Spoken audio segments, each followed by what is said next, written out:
can see I have now moved the incline where it crosses over, so it now misses the 2 points underneath, so I can get to those quite easily now.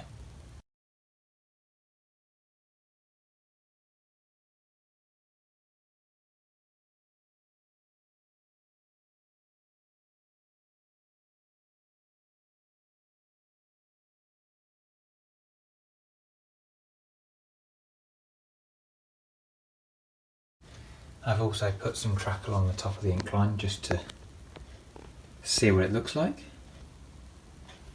and I have slightly adjusted the incline on this side that you can see the line where the incline used to go there, but now it's a bit further back. As well as that, I have been busy with this foam, cutting it so it's the right level. You can see the section here that's the full height, and I've cut it down so it's to this height, so it matches with the raised section.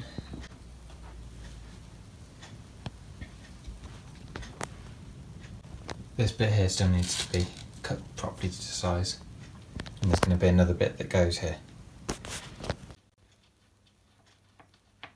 What are you doing?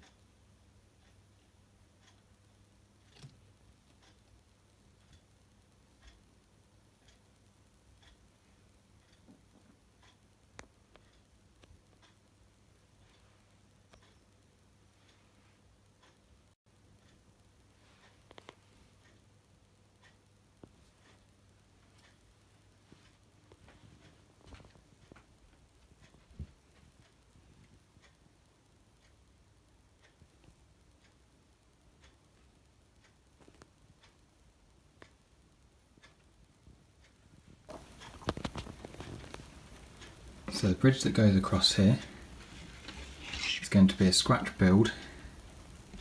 It's going to use parts of this bridge from Metcalfe. So I'll show you what that's looking like at the moment and how I got there. So here you can see the bridge that I've been working on. So it's a custom build, so it can go across diagonally. It'll go about there. It is a bit sharper than I had originally planned.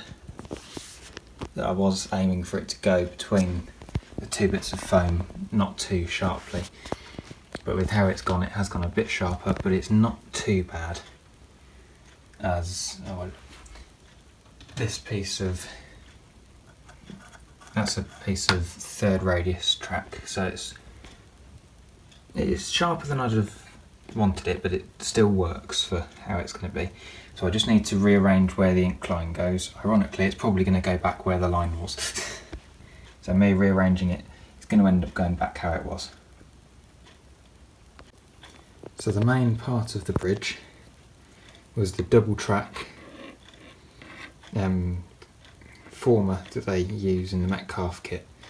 So what I did was I cut it out, so I'll use the single track as a demonstration as to what I did.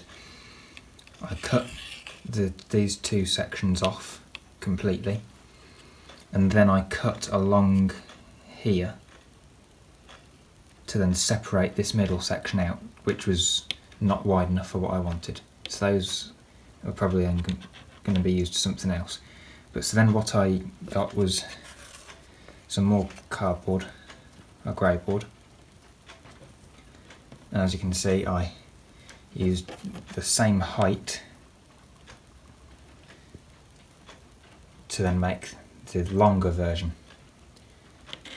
So I then used that to then put the two sides of this that would have gone either side of this, and then glued a strip of cardboard across the top to then glue it in place. After some consideration, I then decided that this was much sharper than I had intended. This was because I had used the side section of the bridge that was provided in the Metcalfe kit. I hadn't checked that the top section of the bridge would match the width that I wanted. This resulted in that top section being too wide. Because of that, it then made the bridge go at a much sharper angle than I had intended. but I had a plan to fix this. Firstly, I cut off the one side of the bridge as well as the two inside walls that would have been too short.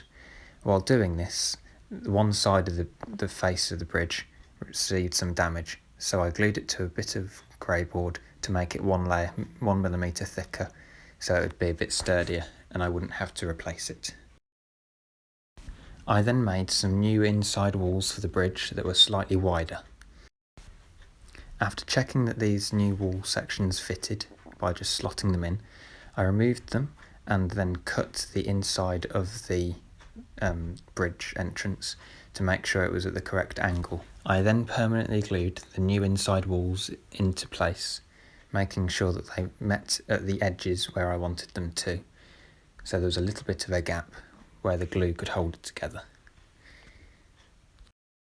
I then placed the bridge in situ to make sure that these new dimensions were more accurate and more aligned than I had previously managed. So it still runs parallel to the tracks but at a much nicer angle, and I didn't have to move the foam like I had said I would earlier in the video. I then checked the clearance of the bridge by passing my M7 locomotive underneath it. This locomotive has the tallest chimney in the fleet, meaning that all of my locos should fit underneath with no problem. Now that I was happy with the new angle of the bridge, I decided to cover it with Metcalf brick, which was on a customisation sheet given to you in the kit.